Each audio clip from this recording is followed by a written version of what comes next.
I have a sex addiction. Every night I hear my cousin Lily and her boyfriend Marcus having sex. It's making my addiction worse. Gradually, I started fantasizing about Marcus touching me. Until one time when I went back to Lily's hometown with her.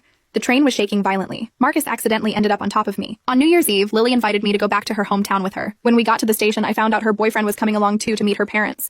My mouth fell open slightly. Her boyfriend was 6'3", and his muscular physique was hard to miss. When he saw me, he looked me up and down too. The gray shorts he wore showed an obvious change in certain areas. He greeted me, but his eyes were glued to my cleavage. I've always developed early, and today I was wearing a V-neck shirt. The line on my chest was like a bottomless valley. I was also wearing a short skirt, one slight bend, and you could see everything underneath. He stood behind me, and I could feel his burning gaze. It hit me later. With his height, he probably saw everything. I instinctively tugged at my shirt and skirt, my face burning red. He casually looked away and offered to go buy some snacks for the trip. Watching him walk away, I couldn't help teasing Lily. I heard personal trainers are amazing in bed. Is that true? Lily smiled mysteriously. Her face flushed. Of course it's true. Every time he leaves me with sore legs and an aching back. He's as thick as my arm down there. I gasped. Oh my god. That must feel incredible, right? If I could experience it just once, I couldn't help looking in her boyfriend's direction.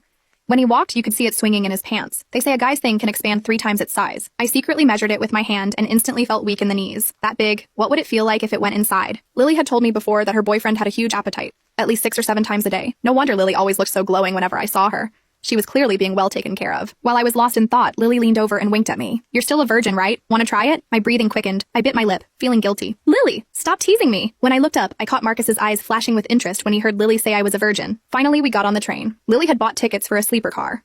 There were only the 3 of us in this compartment, with a curtain at the entrance for privacy. She and Marcus were lying on the bunk across from me. Lily was on her phone, leaning against him while his hands roamed freely over her chest. Watching made my face flush and my heart race. I could only awkwardly scroll through my phone, but my eyes kept drifting back to them. Lily was wearing a tight purple dress today that showed off her perfect figure. 10 minutes passed and I'd already seen Marcus slip his hand between Lily's legs several times. When his fingers came out, they were wet and sticky. Lily's face was flushed as she whispered coyly, "Claire's still here." It was evening now and most people on the train were asleep. The conductor had dimmed the lights to their lowest setting, and Lily actually straddled Marcus's waist and started making out with him. I licked my lips, my imagination running wild. Before I knew it, I'd fallen asleep. I don't know how long I slept before Lily's voice woke me. I opened my eyes. For some reason, the lights in the car were back on. Lily winked at me playfully. "Claire, are you hungry? Could you go to the dining car and get 3 meals for us?" Seeing the tent pitched high between his legs, I understood why. I quickly answered, "Sure." The moment I left the compartment, I heard Lily's moans from behind me. To give them privacy, I deliberately stayed in the dining car to finish eating before heading back.